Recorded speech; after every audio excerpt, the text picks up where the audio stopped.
Captain முன்ன இருந்தப்பே வந்து கண்டிப்பாக வந்து ஒரு முதல்வர் பதவிக்கு வரக்கூடிய ஆள். ஸோ சில சந்தர்ப்பங்கள் காரணத்தினால கூட இருந்த நிறைய தவிர்க்க முடியாத நண்பர்கள் எதிரிகள் ஆனதுனால வந்து பார்த்தீங்கன்னா அவருடைய உடல்நலம் பாதிக்கப்பட்டு அண்மையில் வந்து இவர் வந்து இறந்துட சொன்னாங்க.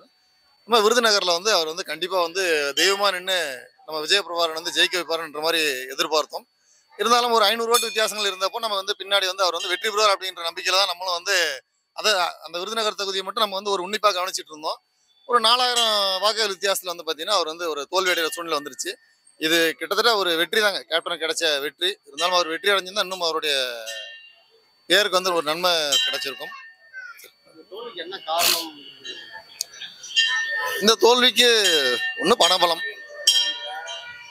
பணபலம் அங்கே வந்து அதிகமாக விளையாடி இருக்கு. ஸோ அதையும் மீறி வந்து 4000 ஓட்டுங்கிறது வந்து பார்த்தீங்கன்னா ஒரு பெரிய வித்தியாசம் இல்லைங்க. ஸோ இத்தனை லட்சம் ஓட்டுகள் இதில் வந்து 4000 ஓட்டுகள்ன்றது ஒரு பெரிய வித்தியாசம் இல்லை. ஸோ இங்கே வந்து பணபலம் ஜெயிச்சிருக்கு அப்படிங்கிறத நம்ம வந்து உண்மையை எடுத்துக்கலாம். ஓட்டு எண்ணிக்கை எந்த அளவுக்கு ஆர்வமாக பார்த்தீங்க? இல்லை, இடையில நியூஸ் பார்த்துட்டு இருந்தாங்க. ஸோ ஆஃபீஸ் டைமில் இடையில நியூஸ் பார்த்துட்டு இருந்தோம். பர்டிகுலராக வந்து நம்ம இந்த தொகுதியை வந்து உன்னிப்பாக கவனிச்சுட்டு இருந்தோம். ஏன்னா அப்போ அங்கே ஜெயிக்கிறதுன்றது வந்து கேப்டனை ஜெயிக்கிற மாதிரி. கடைசி வரைக்கும் நம்பிக்கை இருந்தது அப்படின்னா இப்போ எல்லா இடத்துலையும் வந்து பார்த்தீங்கன்னா இவங்க வந்து ஒரு 38 தொகுதி இது பண்ணிட்டாங்க. அப்படிங்கிறப்ப பேலன்ஸ் இந்த ஒரு தொகுதி 39 தொகுதிங்கிறப்போ வந்து இந்த இடத்துல வந்து என்ன மாதிரி வந்து ரிசல்ட் மாற்றப்பட்டது அப்படிங்கிறது நமக்கு வந்து தெரியலைங்க. இந்த மாதிரி இதுல வந்து சில கேள்விகள் இருக்கு. பிரபாகரன் தோட்டத்துக்கு முன்னாடி பார்த்தீங்கன்னா பணபலம் இருக்கா? ஏதாச்சும் மக்கள் வந்து பிரபாகரன் மேல நம்பிக்கை இல்லாம இருக்காங்களா? பிரபாகரன் மேல நம்பிக்கை இருந்ததுனால அதனுடைய வெளிப்பாடுகள் தாங்க அந்த 4000 ஓட்டு வித்தியாசம். 4000 ஓட்டு வித்தியாசங்கிறது வந்து பார்த்தீங்கன்னா பணபலம்ங்க. மீதி கிடைச்ச அவருக்கு ஓட்டுகள் வந்து பார்த்தீங்கன்னா விஜயபிரபாகரன் மேல இருக்க நம்பிக்கை, விஜயகாந்த் மேல இருக்க நம்பிக்கை, கேப்டன் மேல இருக்க நம்பிக்கை. அப்படி பார்த்தாலும் ஓட்டுகள் கம்மியா இருக்குன்னு அர்த்தம். ஒரு 4000 ஓட்டுகள் வித்தியாசங்கிறது, இத்தனை லட்சம் ஓட்டுகள் 4000 ஓட்டு வித்தியாசங்கிறது வந்து பார்த்தீங்கன்னா ஒரு பெரிய தோல்வி இல்லைங்க.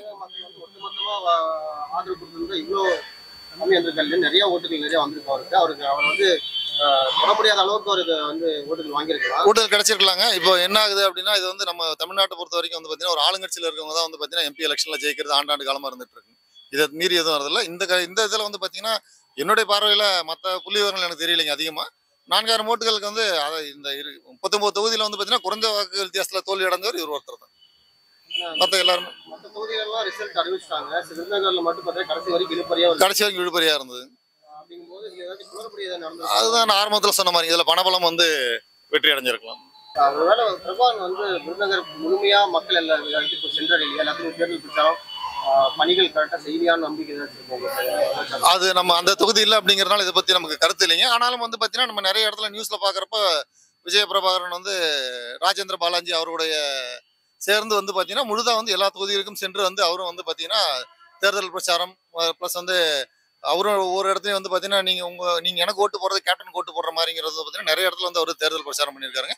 மக்கள் அவர் உண்மையாக ஏற்றுக்கிட்டாங்க. விருதுநகர் தவிர்த்து பார்த்தீங்கன்னா இன்னும் 4 தொகுதிகளில் வந்து தேமுதிக போட்டியிருக்காங்க. திருவள்ளூர், கடலூர், தஞ்சாவூர் மற்றும் மத்திய சென்னை.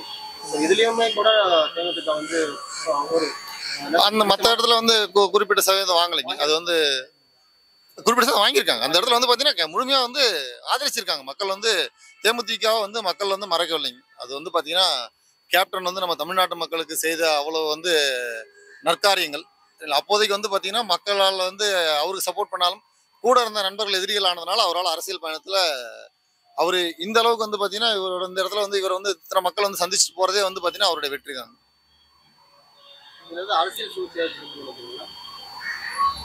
அரசியல் சூழ்ச்சி இல்லைங்க. நண்பர்கள் எதிரிகள் ஆனதெல்லாம் வந்து பார்த்தீங்கன்னா அது அரசியலில் வந்து நண்பர்கள் வந்து அரசியலில் வந்து இந்த நண்பர்களை பயன்படுத்திட்டாங்க, எதிரிகளாக வந்து பயன்படுத்திட்டாங்க. பிரபாகரன் ஏதாச்சும் ஏதாச்சும் ஓய்வு ஏற்படுத்துறாரு இல்லை அடுத்த தேர்தலுக்கு தயாராக இல்லை இதனுடைய அந்த மறுபடியும் நான் வந்து அவரை நான் இது வரைக்கும் சந்திச்சது இல்லைங்க.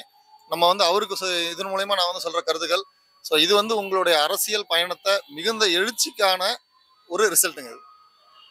ஸோ இதில் நீங்கள் வந்து எல்லாருமே வந்து பார்த்தீங்கன்னா ரொம்ப காலமாக அரசியல் இருக்கவங்களே வந்து பார்த்தீங்கன்னா ஒரு 50,000 ஓட்டு 1 லட்சம் ஓட்டுகள் தோக்குற இந்த காலகட்டத்தில் ஒரு 4000 ஓட்டுகள் வித்தியாசத்தில் தோத்த ஒரு இளம் அரசியல் பிரமுகர்.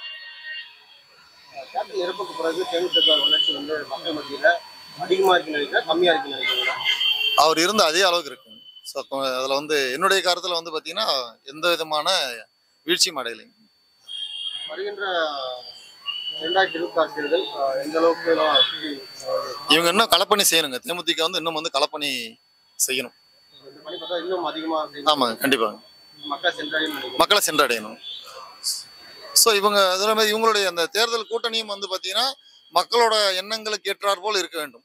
ஏன்னா இப்போ ஒரு ஆண்டாண்டு காலமாக வந்து பார்த்தீங்கன்னா ஒரு சாதாரணமாக வந்து ஒரு தொண்டருடைய கருத்தே வந்து பார்த்தீங்கன்னா ஒரு பெரிய அரசியல் அனுபவம் இல்லாத ஒரு தொண்டருடைய கருத்துக்களுமே வந்து பார்த்தீங்கன்னா ஆளுங்கட்சியில் யார் இருக்காங்களோ அவங்க தான் அதிகமாக வந்து பார்த்தீங்கன்னா எம்பி எலெக்ஷன்ல வந்து ஜெயிக்கிறது சகஜமானது ஒன்று.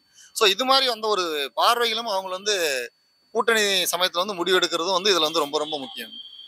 2027 நீங்க சொல்ற மாதிரி கூட்டணியோட தனியா தனித்துவமா இருக்கும். கண்டிப்பாக இந்த நேரத்தில் கூட்டணி தான் தேவை. கண்டிப்பாக இந்த நேரத்தில் கூட்டணி தேவை. 2026 26லும் கண்டிப்பாக கூட்டணி தேவை. என்ன காரணம் அப்படின்ற பார்த்தீங்கன்னா மறுபடியும் இதில் வந்து பணபலம் தாங்க. பணபலம். இந்த மக்கள் வந்து இன்னும் காசு வாங்கிட்டு ஓட்டு போறாங்க. இது இந்த சூழ்நிலை வந்து பார்த்தீங்கன்னா இது வந்து நம்ம அரசியல்னாலே வந்து எல்லாருக்குள்ள மத்தியில் இடையில பேசுறது வந்து பார்த்தீங்கன்னா உங்க தொகுதியில் பணம் கொடுத்துட்டாங்களா, உங்க வார்டில் பணம் கொடுத்துட்டாங்களா, உங்க தெருவில் பணம் கொடுத்துட்டாங்களா, உங்க நகரில் பணம் கொடுத்துட்டாங்களா அப்படிங்கிற மாதிரி தான் வந்து இந்த சூழ்நிலை வந்து ஒரு மக்களால் மக்களே ஏற்படுத்திக்கிட்ட ஒரு நடைமுறை ஆயிடுச்சு.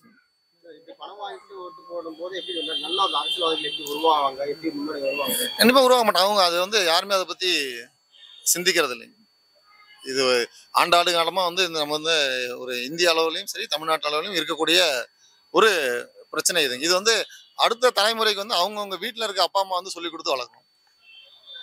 இது வந்து ஓட்டுக்கு பணம் வாங்க வேண்டாம், நீங்க உங்களுக்கு பிடிச்ச தலைவர் தேர்ந்தெடுக்கன்னு சொல்லிட்டு அவங்கவுங்க சொல்லி வளர்த்தால் மட்டும்தான் உண்டு. இதை வேற யாரும் தனிப்பட்ட முறையில் இது வந்து திருத்தறதுக்கு வந்து வாய்ப்புகள் ரொம்ப ரொம்ப குறைவு.